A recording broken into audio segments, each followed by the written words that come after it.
तो क्योंकि खुद के लिए आउटफिट डिज़ाइन करना एक अलग ही लेवल की खुशी होती है।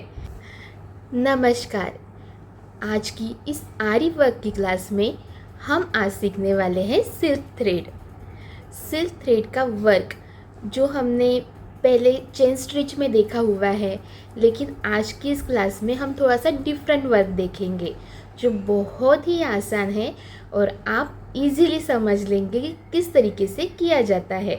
और जो सिल्क थ्रेड होता है उससे हम वर्क इसलिए करते हैं ताकि हमारी जो डिज़ाइन है वो बहुत ज़्यादा कलरफुल लगे, बहुत ही ज़्यादा ब्यूटीफुल लगे।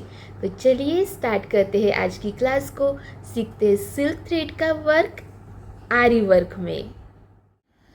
स्टोन चेन हमने अच्छे से लगवा ली है और इसे फिक्स भी कर दिया है हमने जरी के थ्रेड से। और अब बारी आती है अगले प्रोसेस की। तो हम जो मोटिव बना रहे हैं ये वाला, इसमें अगला प्रोसेस है सिल्क थ्रेड वर्क। तो सिल्क के धागे यहाँ पे हमने कैसे डाले वो हम आज सीखने वाले हैं। इसमें से आज जो ये सिल्क का वर्क हम ले रहे हैं ये हमने नहीं सीखा हुआ है, तो ये थोड़ा नया है आप लोगों के लिए। हो सकता है आपको पहले से ही पता हो कि ये कैसे किया जाता है, फिर भी थोड़ा सा सीखते हैं आज कि इसे हमने कैसे किया हुआ है। तो चलिए स्टार्ट करते हैं आज की क्लास को। तो इसके अंदर हम सिल्क का वर्क करने वाले हैं और उसके लिए हमें लगेगा एक सिल्क का थ्रेड और हमारी जो नॉर्मल सुई होती है नीडल, देखिए हैंड वर्क की जो नॉर्मल नीडल होती है वो हमें लेनी है। अब सबसे पहले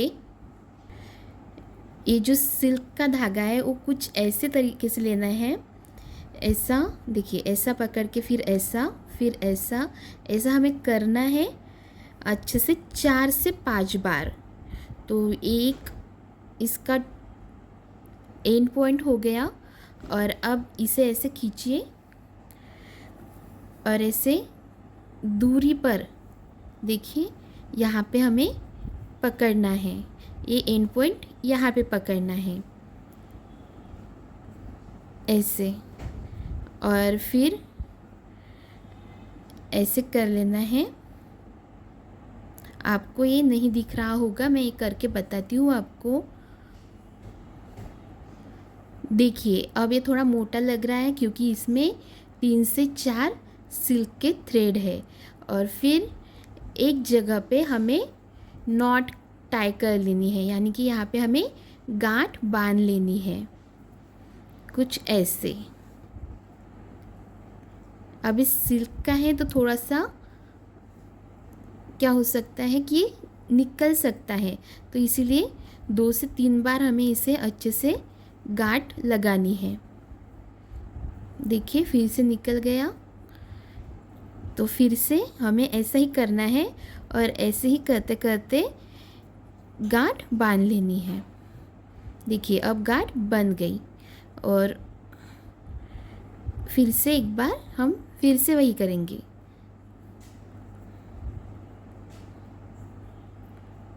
ताकि गांठ जो है वो अच्छे से फिट बन जाए।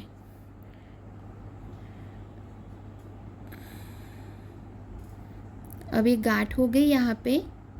अब दूसरी टोक पे हमें क्या करना है, नीडल को इंसर्ट करना है। अब ऐसे ही दूसरी टोक पे जाएंगे।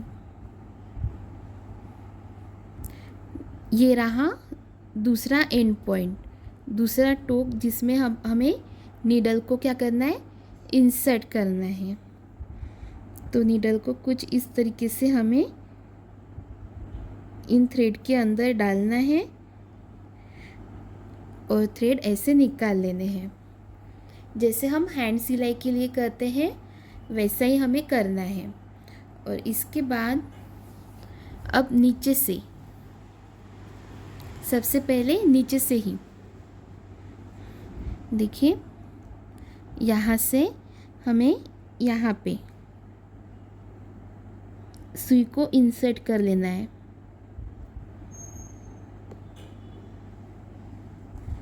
आ गई।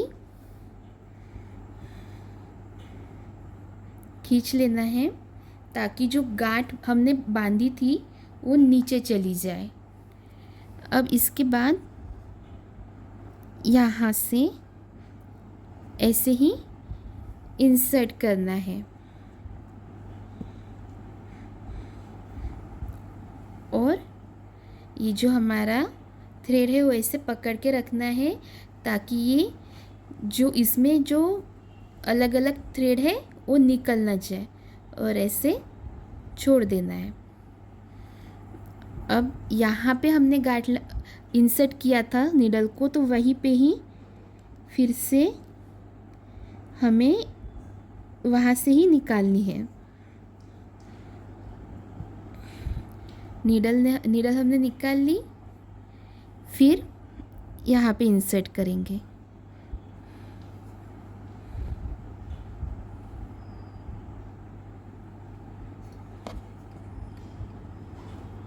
देखिए मैं जूम करके दिखाती हूँ आपको।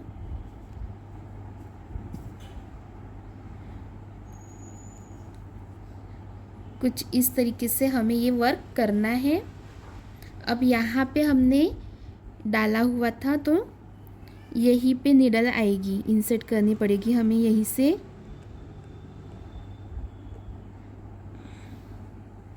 देखिए आ गई, खींच लीजिए और यहाँ पे इंसर्ट कीजिए। फिर से देखिए, अच्छे से पकड़िए और छोड़ दीजिए। अब यहाँ पे इंसर्ट, यहाँ पे हमने डाला है तो यहाँ पे इंसर्ट करेंगे नीडल को। आ गई और फिर से यहाँ पे डालेंगे। तो ऐसे ही हमें करते जाना है और ये पूरा वर्क हमें कर लेना है। बहुत ही आसान है।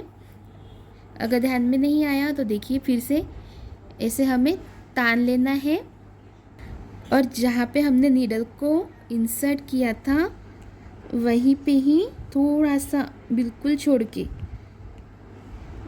एकदम वहाँ पे ही नहीं, थोड़ा सा छोड़ के हमें नीडल को फिर से वापस लेना है और यहाँ पे इंसर्ट करना है।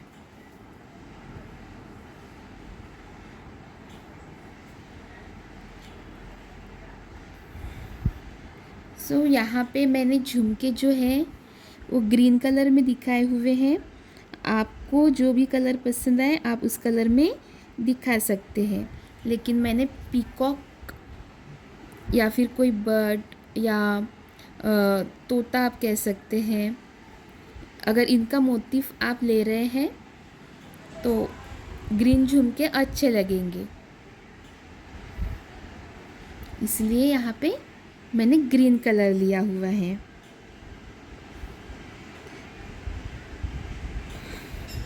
अगर हम डक लेते तो फिर वाइटिश में जो होते हैं ऑफ वाइट या फिर थोड़ा पिंकिश कलर में ऐसे हम ऐड किए होते। अब देखिए जहाँ से मैंने इंसर्ट किया था पहले नीडल को वहीं से फिर से इंसर्ट कर दिया तो ये निकल गया। अब ऐसा ना हो इसलिए जहाँ से हम इंसर्ट कर रहे हैं वहाँ से थोड़ी सी दूरी रखकर हमें क्या करना है, फिर से इंसर्ट करना है। देखिए आसानी से आ गया। देखिए इतना हो गया है हमारा, ये बीच तक हमने लेकर आए हैं और सेम हमें यहाँ पे भी करना है, यहाँ पे और यहाँ पे और यहाँ पे भी। तो आज की इस क्लास में हमने देखा किस तरीके से हमने थ्रेड, ये जो सिल्क थ्रेड है वो वर्क करता है। बिल्कुल जो हमारा हैंड वर्क है होता है सिंपल सिलाई लगाना, उसी की तरह ही है ये और बहुत आसान होता है। अगर हैंड वर्क की सुई से करेंगे तो, अगर हम वही जो नीडल होती है हमारी बेसिक नीडल, वहाँ से उससे अगर हम करते हैं आज आरी वर्क की नीडल से, तो ये इतनी जल्दी नहीं हो पाता। तो कुछ कुछ वर्क हमें हैंड वर्क की जो नीडल होती है उससे भी करना होता है, उससे भी जल्दी हो पाता है। तो देखिए कुछ इस तरीके से अब हमें ये सब ही फिलअप कर लेने हैं। आपको ये समझ आ गया होगा कि किस तरीके से सिंपल वे में हमें सिल्क थ्रेड का वर्क करना है, किस तरीके से वो झुमके जो हमने देखे हुए हैं उनको फिलअप करना है, और पीकॉक जो मोटिफ हम बना रहे हैं उसका अंदर का जो पोर्शन है, पेट का पोर्शन, वो भी किस तरीके से हमें सिल्क थ्रेड से कवर अप करना है। तो ये सब कुछ आपको आज के वीडियो में, आज की इस क्लास में क्लियर हो चुका होगा, ऐसी मैं आशा करती हूँ। और फिर भी अगर कोई डाउट रहता है तो आप हमें कमेंट कीजिए, हम पूरी कोशिश करेंगे आपके कमेंट को रिप्लाई करने की, आपका डाउट सॉल्व करने की। और हमारे साथ जुड़े रहिए ताकि आप ऐसे सिल्क थ्रेड का वर्क, आरी वर्क सीख सके और अपने लिए एक सुंदर सा आउटफिट डिज़ाइन कर सके। तो क्योंकि खुद के लिए आउटफिट डिज़ाइन करना एक अलग ही लेवल की खुशी होती है। तो ये दिवाली, ये फेस्टिवल एंजॉय कीजिए और हम मिलते हैं अगले क्लास में और भी कोई इंटरेस्टिंग टॉपिक लेकर। तब तक के लिए हैप्पी दीपावली एंड राधे राधे।